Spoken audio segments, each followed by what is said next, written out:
अस्सलाम वालेकुम। जैसा कि आपको पता है कि हम स्प्लिट सिटी से निकल आए हैं और अपने नए डेस्टिनेशन डुब्रोवनिक की तरफ जा रहे हैं। तो अभी हम शहर से निकले हैं और ये हमें हाईवे अभी वही कोस्टल हाईवे के साथ मिलाएगी। तो ये क्रोएशिया के सफ़र का ये हमारा आखिरी लेग है। तो डुब्रोवनिक पहुंचते हैं, अभी कोस्टल हाईवे पे पहुंचते हैं, तो फिर इंशाल्लाह आपको दोबारा उसके साथ लेके चलेंगे। ये बहुत खूबसूरत सफ़र होने वाला है, इस पोर्शन का सबसे खूबसूरत सफ़र है। अब मैं और भी एक्सप्लेन करूंगा इसके बाद। ओमिस टाउन पहुंचे, तो जब हम स्प्लिट से चले तो उसके बाद ये पहला टाउन है ओमिस।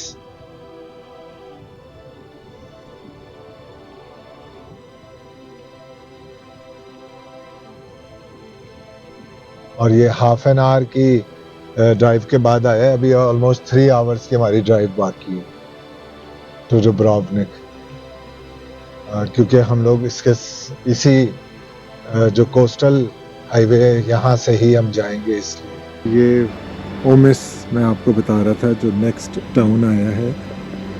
आप देखें कि हमारे गोप्रो की बैटरी ख़त्म हो गई थी, तो मैं आपको यहाँ का बिल्कुल एंड का पोर्शन नहीं दिखा सका कि यहाँ जब हम उतर रहे थे तो काफ़ी ज़्यादा डिफ़िकल्ट वो ड्राइव थी, आखिरी 10 मिनट की।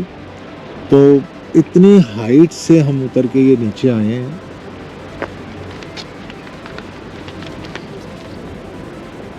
बाकी आप देख सकते हैं कि उसी तरह ये है, इसी तरह ये रिवर के अंदर ब्रांच आई हुई है जो वहाँ तक जा रही है। और इसी तरह ये देखें कितनी ज़बरदस्त सी ये वैली है जिसके बीच में ये टाउन बना हुआ है। और यहाँ से आगे पूरा जो है वो पूरा फुल सी है, एड्रियाटिक सी।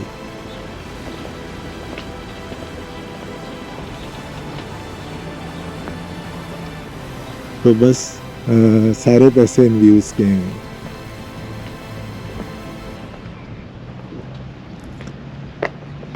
तो अब चलते हैं आगे, आगे सफ़र करते हैं, क्योंकि हमारा अभी तकरीबन 3 घंटे का सफ़र है। अगर हम हाईवे से जाते तो ये 2 घंटे में पहुंच जाना था हमने, और यहाँ से हमें कोई 3.5 घंटे लगने हैं। ठीक है जी।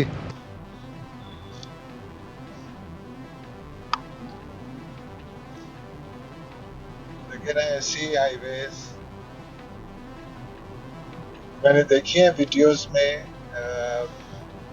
यूएसए में भी है, उसकी जो वेस्ट कोस्ट है।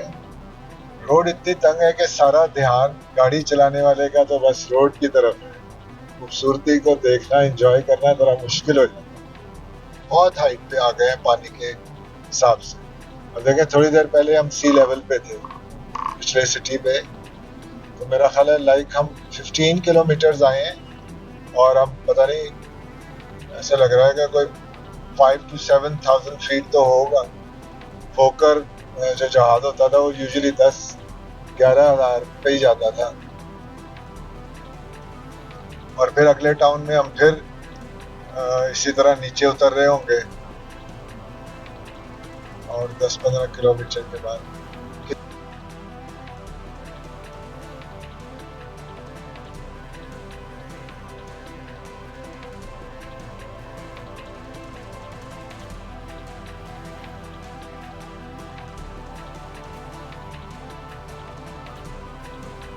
देखिए जी, हम नेक्स्ट टाउन के भी सेंटर में पहुंच गए, और आप ये देखें कि ये मतलब उसी तरह मुझे नीचे ले आया है, और ये हम सी लेवल पे आ गए।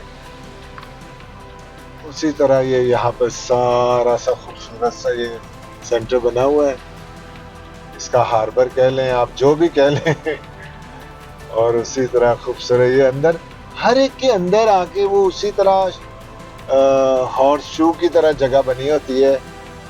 और ये देखें उसी तरह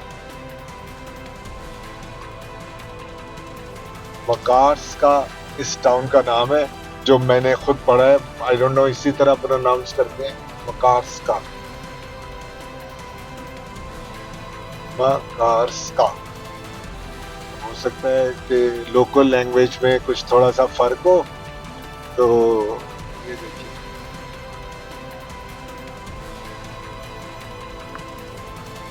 ये विंटेज पुराने जो हैं ये उसी तरह खूबसूरत खूबसूरत से शिप जो हैं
हाँ जी, देखें यहाँ से सी थोड़ा सा दूर हो गया है क्योंकि बीच में कोई आइलैंड की तरह जगह बनी हुई है, बट आप देखें कितनी ग्रीन है। नीचे से रेलवे लाइन भी गुजर रही है। सी यहाँ से थोड़ा सा दूर हो गया है, बट उसकी ब्रांचेस सी की नजर आ रही हैं। बहुत खूबसूरत लग रहा है।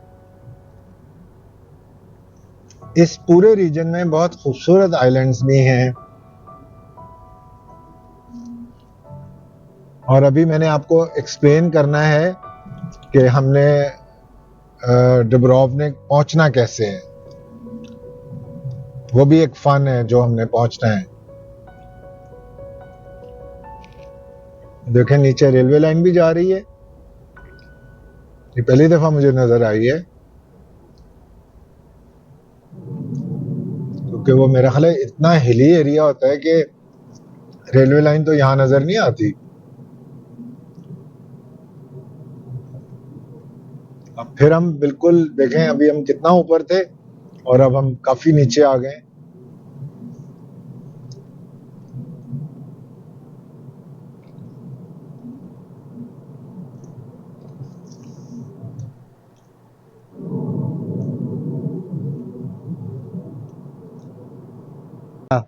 तो ये गैस स्टेशन पे हमने एक ब्रेक लिया है। मैं आपको बताना चाह रहा था कि हमने डुब्रोवनिक कैसे पहुंचना है। क्रोएशिया के ऑलमोस्ट बिल्कुल साउथ में डुब्रोवनिक है, और डुब्रोवनिक जाने के लिए दो तरीके हैं। एक तरीका तो ये है कि हम जो लैंड वाले एरिया से जाते जाएं, तो एक छोटा सा पीस है बोस्निया हर्ज़ेगोविना का। तो पहले हम क्रोएशिया से एग्जिट होंगे, बोस्निया में एंटर होंगे, फिर बोस्निया से एग्जिट होंगे और दोबारा क्रोएशिया में एंटर होंगे, एंड वी विल रीच डुब्रोवनिक। एक तो ये तरीका है। दूसरा, इन्होंने एक नया ब्रिज बनाया है बहुत खूबसूरत। अच्छा, वो ब्रिज ऐसा नहीं है कि जो बोस्निया के ऊपर से जा रहा है और आपको दूसरे पोर्शन में ले जाएगा, नो। वो ये है कि बोस्निया पहुंचने से पहले वो ब्रिज समंदर को क्रॉस करेगा और उस काइंड ऑफ आइलैंड को वहां लैंड करेगा, जिसका दूसरा पोर्शन जो है वो इसके जो साउथ में जो क्रोएशिया का एरिया है डुब्रोवनिक का, वो वहां है। तो today we are going to take that bridge and we will land in the south side of Dubrovnik. तो ब्रिज आपको नजर आ रहा है जी? इस ब्रिज से हमने गुजरना है और ये ब्रिज उस पोर्शन को अवॉइड करता है जो बोस्निया से गुजरता है। ये समंदर के ऊपर से हो के एक दूसरी तरफ जो खुशकी है, लैंड है, उसके ऊपर जाता है। वो पीस जो है वो आगे से फिर जो है वो क्रोएशिया को ही, क्रोएशिया के साउथ हिस्से को ही कनेक्ट कर रहा है। रोड भी बिल्कुल नई है और ये जाके ब्रिज को कनेक्ट करेगी। एंड आई एम सॉरी, मैं चेक करना भूल गया कि इस की लेंथ कितनी है ब्रिज की। हमारा डेस्टिनेशन जो है वो अभी भी 75 किलोमीटर है। And look at this beautiful bridge जो अभी इस हिल के पीछे है। देखिए इधर लेफ्ट पे भी, अब जाहिर है इस वक्त हम नीचे आ गए हैं तो यू कांट सी एवरीथिंग। देखिए सामने भी कितना खूबसूरत नजर आ रहा है। सूरज ढल रहा है मेरे पीछे मगरिब की तरफ और हम साउथ ईस्ट की तरफ जा रहे हैं। सो ब्यूटीफुल, सो ब्यूटीफुल, माशाल्लाह माशाल्लाह माशाल्लाह।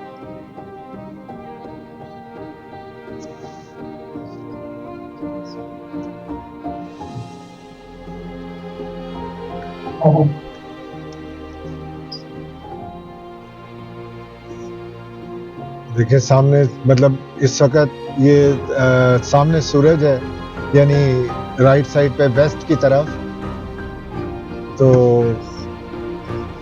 आप सामने देखें ब्रिज को, कैसा खूबसूरत लंबा ब्रिज है। ये जो मैं यहाँ आया हूँ ये भी पर्पसली आया हूँ because I wanted to cross this bridge. ये सूरज की तेज रोशनी की वजह से आपको नीचे इतना क्लियर वो नहीं नजर आ रहा होगा व्यू, जो एड्रियाटिक सी का व्यू है और नीचे वो समंदर है पूरा, और हम इस ब्रिज के ऊपर से जा रहे हैं।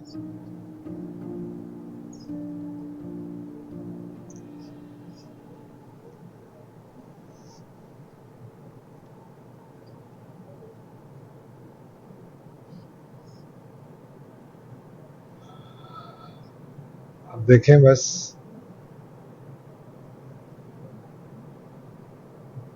जाहिर है ये उन्होंने साइड पे जो इसके सेफ्टी के लिए वॉल सी बनाई हुई है ग्रिल की तरह, तो वो भी अच्छा है, वरना व्यू थोड़ा सा और क्लियर होता। तो ये वाला जो सामने है पीस ऑफ लैंड, ये नीचे साउथ में मेन लैंड के साथ मिला हुआ है, तो you don't need to go through Bosnia Herzegovina.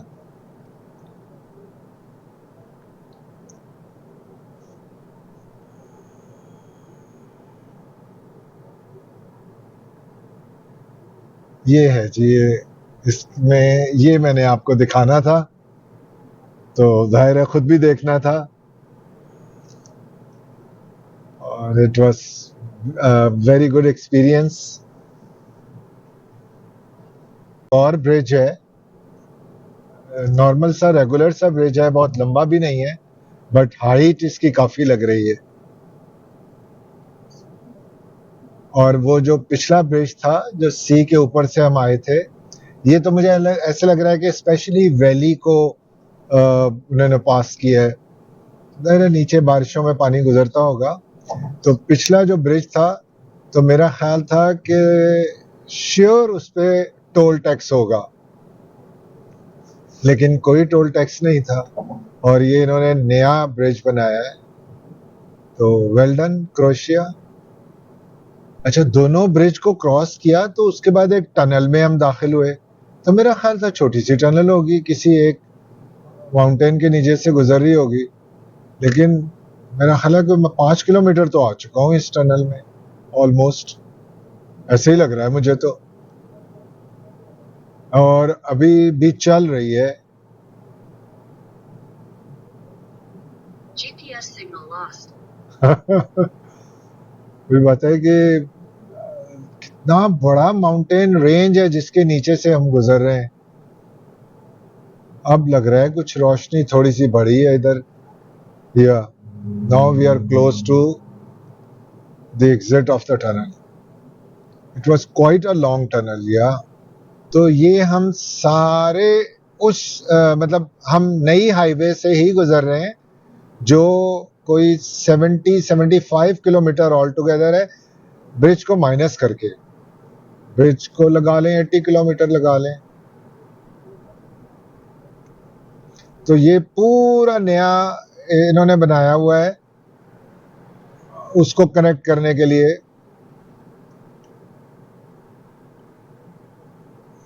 जो इस रीजन को या इस सिटी को कनेक्ट करने के लिए they just want to avoid Bosnia, कि वो बोस्निया से आने के लिए उसको अवॉइड करने के लिए इन्होंने ये रीजन बनाया है। और बड़ी शानदार वैसे ये सड़क बनाई हुई है, बिल्कुल एक जबरदस्त बाईपास बनाया है इन्होंने। तो आप लोगों के जहन में ये सवाल भी आ सकता है कि मैंने बोस्निया को क्यों अवॉइड किया है, तो इसका जवाब कल देंगे।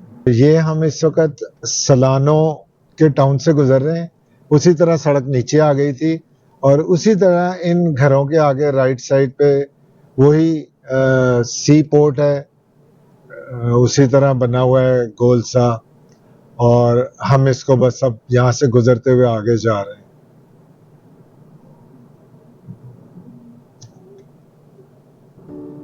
देखें, बिल्कुल हम सी के साथ साथ चले जा रहे हैं।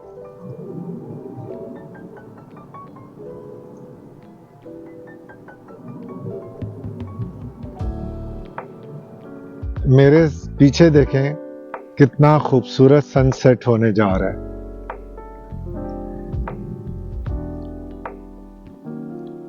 गो के अभी लाइक 30 मिनट्स बाकी हैं और मेरी ड्राइव भी कोई तकरीबन इतनी ही बाकी है 30 मिनट्स की। तो ये मतलब थोड़ा मुश्किल है कि मैं पूरा 30 मिनट्स वेट करूं। तो I just wanted to show you. आप पीस देखें, यहाँ पे देखें ये लोगों के पीछे कोई ये भी एक दो घर बने हुए नजर आ रहे हैं, इसी तरह वहां भी कुछ नजर आ रहे हैं, काफी सारे वहां तो।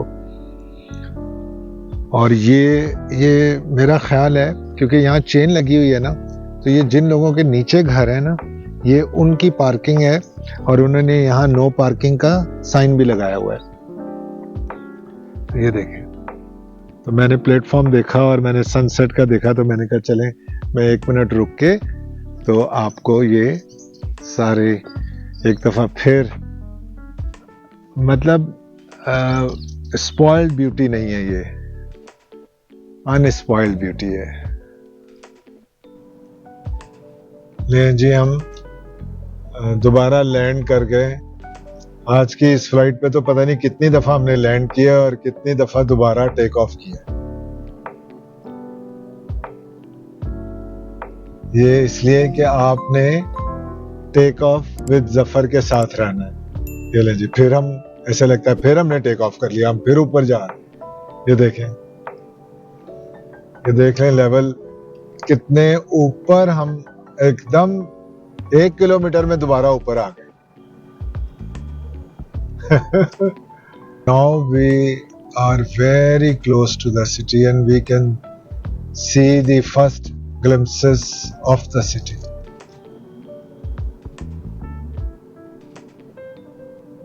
ये बिल्कुल सनसेट अभी अभी हो रहा है और ये सामने जाहिर है ट्रीज हैं, इस वजह से ये फुली व्यू नहीं हम देख सकते। और ये इंतहाई खूबसूरत इसका एयरबीएनबी का व्यू है। और ये देखें जी, ये शानदार सा बेडरूम है हमारे। वो पीछे सनसेट हो रहा है, सॉरी या सनसेट हो रहा है। थक गया हूं मैं बहुत ज्यादा थकन हो रही है मुझे। इतनी लंबी ड्राइव की है मैंने, 5 दिनों में इतनी ड्राइव की है मैंने कि बस बता नहीं सकता आपको। You can imagine your self. तो ये बहुत शानदार सा हमारा रूम। और तो यहाँ पर ये सूरत हाल है। फिर मिलते हैं आपसे थोड़ी देर में।